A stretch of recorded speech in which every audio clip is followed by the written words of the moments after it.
Hello and welcome to Profiles in Risk. This is your host Tony Cañas, pitching the second in a double header today. I just did a CEO interview with the CEO of an insurtech, and now I have with me Diandra Nims. And I didn't actually ask you how to pronounce your name. So Diandra Nims, did I get anywhere close? Diandra. So yes, you Diandra. were right in the ballpark. Awesome. Diandra, number one, thank you for being here with me today. Thank you for having me. Diandra appeared in Darren's podcast very recently, A Day in the Life. I think you were episode 14, but I might be wrong on that. Yes, I believe so. Yeah. Diandra is the very first time that the following happens. I listened to Darren's recording, and I immediately message the person and say, hey, we should have you on the big show, because Awesome. it just blew me away. So I will include the link for the listeners. I will include the link to Darren's recording. So it doesn't make sense to do it twice, right? So in that recording, Diandra talks a lot about her role as a media underwriter.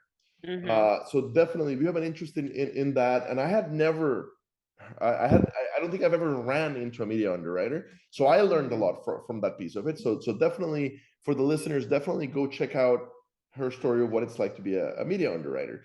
But today, really, my interest is more talking about, well, kind of your story, how you ended up in insurance, and especially this crazy idea that you mentioned in the podcast with Darren that really got me excited. This idea of the corporate creative. Yes. So how did you end up in insurance? How how most of us ended up in insurance. We graduated and needed a job. I graduated with a business degree and a minor in communications. So I've been creative my entire life, and I thought, right out of college I was gonna get like this media hosting job. Didn't happen, and then of course the loans start coming in. But I already had familiarity with insurance because my dad worked in IT at an insurance company. So I didn't know too much about the business side of it, but I knew, where he worked. I've interned there a couple of times.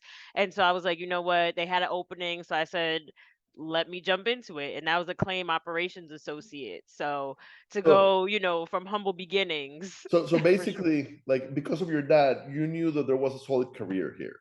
Yes, Okay, perfect. Okay, absolutely. so you go into one of my favorite companies, and by the way, I'm purposely not saying company names because I'm just being respectful. Hmm. But there's no rule saying we can't. So you are more than welcome to share company Okay. names. Okay. I'm just being careful. But you go into one of my very favorite carriers, Okay. uh, and you do the claims operations associate thing for Hmm. almost 4 years, which is Yes. impressive. Like the millennials, and I'm guessing you're a Gen Z or not a millennial, but I'm a millennial. okay, so I you're just you're look young. okay. I'm guessing you're a very young millennial. Yeah, I'm on the Okay, because the younger end of the yes, spectrum. I'm an elder millennial. I'm 39 and a Yes. half, right? Yeah. I'm proof and reminder of the fact that millennials are turning 40, because I'm about to turn 40, Yes. and I'm not the oldest millennial. Uh, No. so you're definitely towards the younger edge of the millennial generation. So we have a bad reputation for not sticking around jobs for long. And Right. you did almost 4 years in that claims operation role. So good Mhm. for you. So why did you decide to make the move from there to underwriting? So I knew that when I applied for this role, as you know, lucrative as it felt as a 22-year-old, right? Just coming out of college. Um, I knew that wasn't where, like, that wasn't the be all end all for me. I was able to learn a lot in that role. And then I learned about the institutes and the different certifications you can get through the institutes. So I don't know. I was like, what is it like to be an underwriter, especially on the claim side? Some of the questions that I had would kind of link back to how the account was underwritten. Mhm. So just going with that experience, I took 3 of the 4 tests. And I learned a lot, and I was like, oh, okay, this is So problem the solving. the tests, based on your LinkedIn, I'm guessing you're Yes. talking about the AU test, the Associate in Yes. Commercial Underwriting. Okay, Yes. so for the listeners, the AU is the CPCU's little brother, Yes. or another way to put it, if like Tony, you made a mistake early on in your career and you got your CPCU in personal lines. Number one, nobody knows because there's no list that tells you what your CPCU was in, and you're supposed to be fluent in both sides. But if like me, you did it in personal lines, you can recover from that mistake by getting your AU and filling in on the commercial lines piece, the piece that you didn't get. For Okay, sure. so you start the AU test, and you're like, oh, Hmm. this is just problem solving. Yeah, I'm like, this is problem solving. I mean, in a very creative way. Okay. You have to look at risks differently because there's a lot of nuance. Okay. And yeah, go ahead. I absolutely love the fact that you, a lifelong creative, Hmm. do AU, and you're like, oh, this is all about problem solving creatively. Well, hold on. Okay. Hindsight is 2020. So in the moment, I didn't realize I didn't have that, I guess, language because at the time my mindset was still keeping them Very separate. fair, absolutely. Yeah, but that is what I do. Like when I think about what I do day in and day out, Yeah. I think about how to solve problems We creatively. one of the original articles in Insurance Nerds, one of our first guest articles from like 7 years ago, was called "It Doesn't Take an Underwriter to Say No," and it was a guest article by a guy who at the time was, I think his name is Sam, and at the time he was the underwriting officer for Inland Marine for Travelers in the Atlanta Hmm. office, or probably Alpharetta, but Hmm. in the Georgia office, and the article was all about how your job as an underwriter is not just to underwrite profitably, but it's also to solve the problem for your agent and your agent's customer. And Absolutely. if the way to solve the problem is to help them find insurance elsewhere because you can't write it, that's fine. But your value is not your ability to say no. Your Right. value is your ability to find a solution to that risk. Right. Or if we are in a situation where no is the answer, I have to have the competency to explain why. It's not just a flat out no, bad risk. And I will add, for young underwriters listening to this, I have a video on the YouTube channel called "Advice for a Young Underwriter," and basically the advice that I gave is the advice that I got that people gave me when I first started as an underwriter. It's okay not to know. Just Mhm. immediately reply and let them know, I don't know. Let me find out. I will let you know within 24 hours, and then get back to them within that time frame. And Right. number two, brokers don't have feelings, but they do have memories. And Mhm. what that means basically is an independent broker, an independent agent, they're okay with you saying no, okay? But you don't want to be the last market to say no, because the last market Right. to say no loses them the business, and they'll remember that, Right. right? Or the worst thing you could do is, as a young underwriter, say yes, we can, Ooh, and you can't. and then fail to, exactly, and then Yeah. you find out 2 weeks later that you actually can't, and they lose the business because of you. They will remember that forever. At the same Yeah. time, if you're the first one to say no and you give them some direction on where to go or some advice Right. on how to get it done, they'll remember that and they'll use you next time. So Yeah. young underwriter, do watch that video. So question, so Mhm. did you finish your AU? I didn't actually. What, And it's like, how, "You only have one more left." I know. I went to I had I guess I feel like it was a life-changing experience. I went to LA, for my birthday, and I was Mhm. like, "I'm gonna be famous." Like, I'm not like, I can't focus on this, like, taking these tests. I'm tired of reading these books. Like, So, and plus I was very intense with my studying. oh, So, of course. like, yeah. And then as the I'm years guessing have you're intense with everything you do. Yes. Okay, okay, okay. Yeah. So Yeah. young underwriters listening to this, do what I tell you to do, not what I do. So Right. Right. you probably don't have Diandra's creative skills to fall on if underwriting doesn't work. So finish your freaking designation. Right. I mean, you do. You probably do. You just have to know what that creative skill is Fair and enough. finesse it. Okay. So you're listed on LinkedIn Mhm. as creative director Mhm. at Limitless Visions. So Yes. what is Limitless Visions? Limitless Visions is my production company that Okay. I officially started in 2020, Okay. during the pandemic, June 2020. So right there in the middle. It really started in, I would say, 2018. So I bought my first camera end of 2016, but I was trying to, get footage of myself. I didn't know what I was doing, essentially. And then it wasn't until about 2018 that I started learning more about the settings and staying more behind the camera instead of having to be in front of it. Um, and I found that like that too. Didn't think I would, but found that I did. And then I'm like, you know what?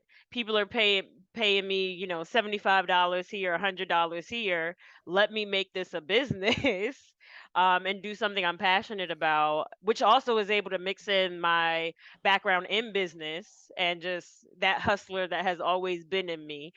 Yeah, and limitless visions, and it's just because it's self-explanatory, but if you really like meet me and talk to me, the vision is always limitless.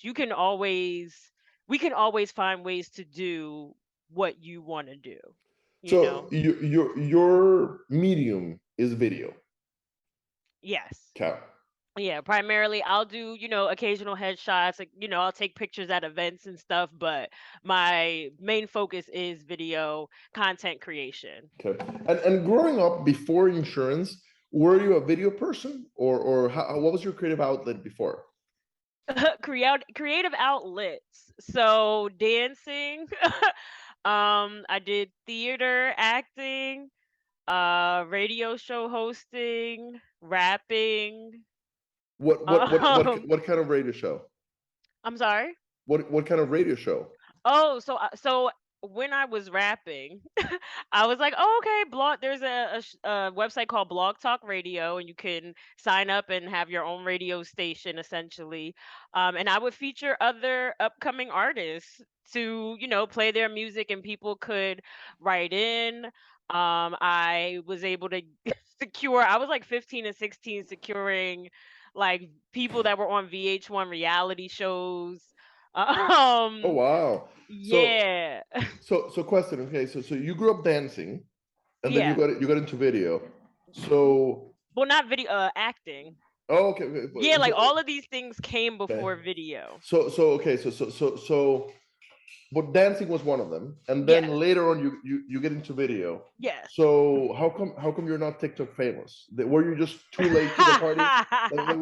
Were you just a little bit too old for TikTok at The the? TikTok girls are not couldn't handle the couldn't d- don't have the energy to compete with me. You know Oh, what I'm saying? Those are little 30 okay, second, minute long okay, dances. I can dance for songs at a time. So I'm okay, not worried. Not worried about the Gen Zers. For me, oddly enough, TikTok is actually pretty overstimulating because it is all videos. uh-huh, Yeah, and it's like I have to give this my undivided attention, and then you don't know what each video is gonna be. So it's a little overstimulating for okay, me. But yeah, I guess it's hard for me to really get into certain things that I don't feel passionate about. So okay. I love to dance. I Hmm. dance in my videos. But if I start chasing the next, dance craze, then it's not fun to me anymore. Okay, okay, And it's okay. not even going to translate that way in the video, Okay. So you know. since you used to rap, Mhm. uh, I'm gonna assume, but you did tell me before we started recording that you had no idea that insurance terms existed until Darren got a hold of Yes. you. So I'm guessing that you have no idea that there are more than one raps about insurance and insurtech. No, Okay, I did not so know that. I will include them in the show notes, and I'll actually, after we get off the phone, I will send you the YouTube links. So No. the first one is by yours truly, and Okay. I'm not a rapper. Okay, I'm Latino, Latino rappers. I don't know. Shout out to the Latino rappers. So anyway, I don't have the skill set to rap, but what I did do years ago, I wrote an insurance version, an insurance parody of Gangster's Paradise. It's called Insurance Paradise. Yes, I'm not joking. And Oh, I actually, have to watch that. yeah, if you go on YouTube and you search for Insurance Paradise, the good version, the one that I share, is called Insurance Paradise Duet, and that one, Okay. a friend and her fiance, they ended up not getting married, and my friend and her fiance were the ones that recorded it. I wrote it, but Okay. if you look a little bit older in the Google in the YouTube links, you can find the version of me singing it, but that version is awful. Okay. So the one that I share is duets, and the funny part is the female singer. So the couple that did it, they're no longer together. Right. But the female singer is now has a pretty cool role at Boost Insurance at an insurtech. Oh, wow.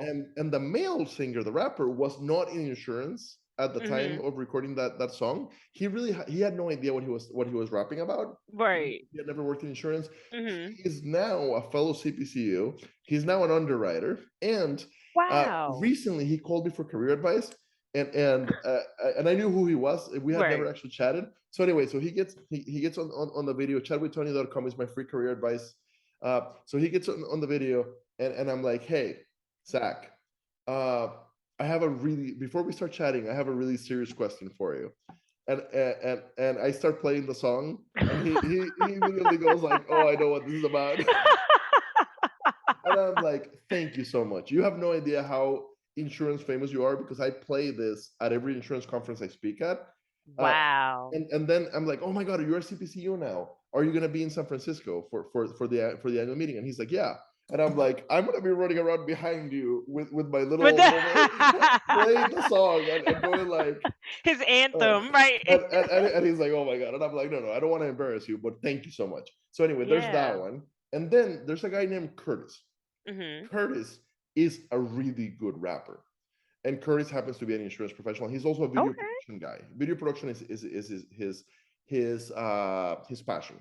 So every year for ITC, InsurTech Connect, which is next week, every year he writes a new rap for InsurTech Connect. Oh, cool. And he, like the production quality is incredible. I'm sure. So I think he's now done 3 of them. The last one came out just this week. And this year at ITC, at the Benekiva Claims conference, part of ITC, he's going to be performing for the first time. He's going to be performing live. That's so cool. There's also Amber Wallet. Amber used to be at Explore Insurance. Then she ran a video series for insurance nerds with John Bachman called The Insurance Nerdery. Very high production quality. The channel's still there. So that's under the Insurance Nerdery channel. They've started producing it now. I'm trying to get them to do it again, but they're perfectionists. So I got you. On the Insurance Nerds channel, you have a lot of like very rough stuff from me. On the Insurance Nerdery, like there's only like 36 videos or like 52 videos, but they're incredibly high quality. Yeah, so anyway, I know what you mean. Amber, before she ever got to go to InsurTech Connect, she made a song called InsurTech Wannabe. And she plays the guitar and she sings about how she wants to fit in InsurTech. And she talks about how Chris, I can't remember Chris's last name, but his company got acquired and he is now at Bold Penguin, where he ended up working with Amber, who was head of marketing at Bold Penguin for a while. So like 2 years, like 3 years before they ended up working together, Amber published this song before having ever met him. And now here she is. And kind of the recurring line in the song is how he broke up with InsurTech. And then they end up working at the same company together. So anyway, I'll share Yeah, I'll put please do. all those links in the show notes, and I'll send you all those links right after we get off the phone. So anyway, there is a thriving scene Yeah. of insurance and insurtech themed music. Some of it Okay. original, some of it parodies, but we're getting close to have enough for like A at little least album, the EP. exactly. We're getting there. We're getting there. So anyway, if you want to participate, we'd love to have some of your Yeah, let me see. I uh, gotta see what I can do. so I so have to and get in there. I don't know if you've ever watched Hamilton, the musical. Am I gonna be canceled? Or no? Okay, we can have this conversation offline, no problem. So I'm a Hamilton fanatic, Okay, and wonderful. because I'm a musical theater fanatic, and it's a really good, regardless of the history, it's a really Yeah. good soundtrack.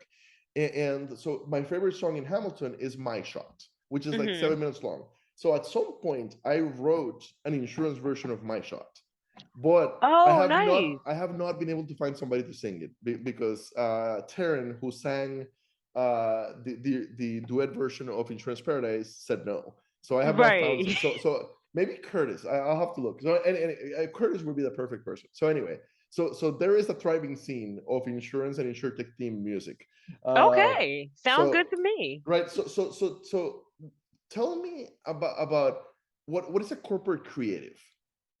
So a corporate creative is anyone who has a 9 to 5 job in the corporate world or just any job in the corporate world Okay. and also is pursuing their passion, their creative passions, whether that's a hobby, a side hustle, any of the above, or just I want to try something new type of vibe. So it when I say corporate creative, it's a way to blur the line between the two worlds because I think for so long, even for myself, you think, okay, you're either working in an office or you're an artist. Like there's Yep. never an option to like balance the two. And I think that's a myth, especially like in the A hundred 2022 of percent. things where people aren't in a rush to get married and have families as young as they were, back in the day. There's a lot more room to pursue your passion outside of work and find ways to bring your creativity to work even if you're not bringing I'm not bringing my video equipment with me to the office, but I can still bring my creative mind and the things that help me creatively to my work. um It yeah. makes so much sense, and I love that we're tearing down.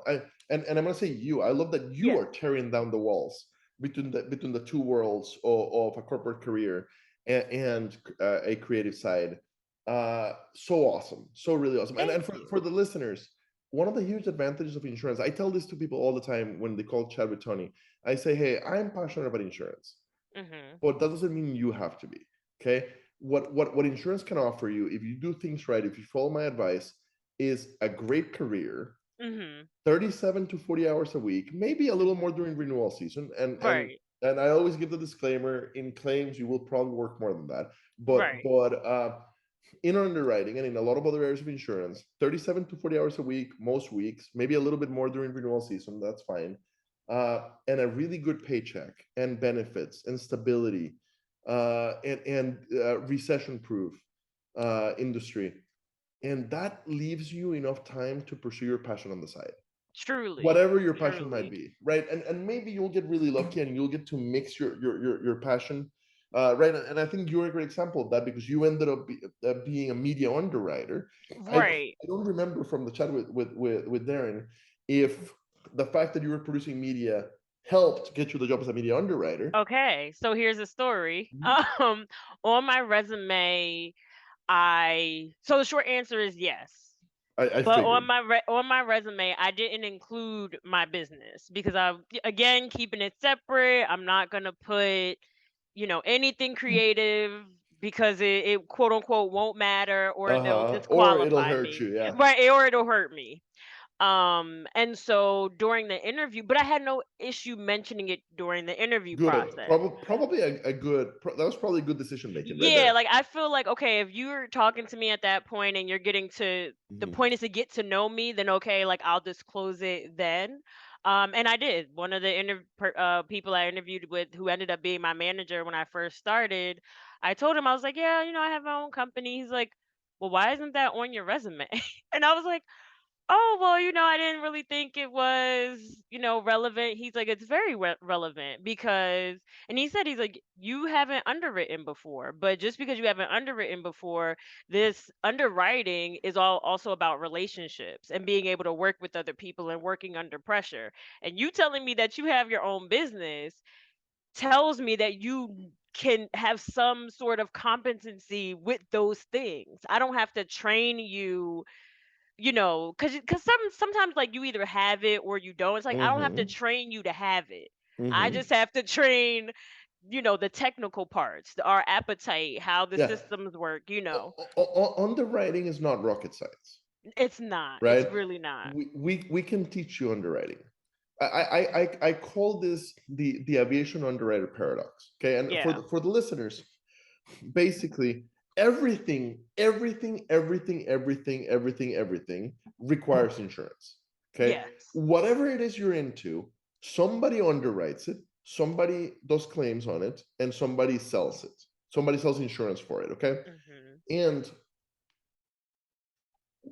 the underwriting piece we can teach you, right? Right. If you have the passion for the subject matter that you're underwriting or that you're selling insurance for, you are going to be the best at underwriting that, because the aviation underwriting paradox, which is my word for it, and I have a Mhm. video about it, basically says uh, that the kid that grew up playing flight simulator and dreaming of flying a plane, Mhm. whenever his family would travel, they would be sticking their face against the window and recognizing planes, right? Mhm. Like that kid, for whatever reason, didn't make it to be a pilot, for health reasons, for bad eyesight, for being Right. colorblind, for whatever reason, didn't make it to be a pilot.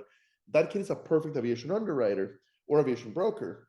The problem is that's not an entry level job. Well, problem number one is Right. that kid has no idea that that's a job, because we Right. do a bad job of marketing insurance as a career. Problem number two is it's not an entry level job. So somebody has to recognize this kid, tell him about aviation underwriting, Right. help him get into insurance, help him Mhm. survive the first couple of years in a crappy entry level job, get him to underwriting, and then get him to aviation underwriting. But once Right. once he gets to that seat, he's going to be the best aviation underwriter ever, because we we can teach you underwriting, and regardless of how much we pay you, we Mhm. can't pay you enough for you to get nerdy about the topic, right? Right. And this kid is Exactly. already nerdy about it. This kid's already passionate, Exactly. right? He's going to always be up to date with whatever's going on in aviation and whatever's coming in the future of aviation, because Mhm. it's his passion. And Exactly. right, so Exactly. yeah, you were a media underwriter uh, from several years before. We just had to teach you the underwriting piece. So I'm so happy that your manager recognized that yeah, like the underwriting piece I can teach you.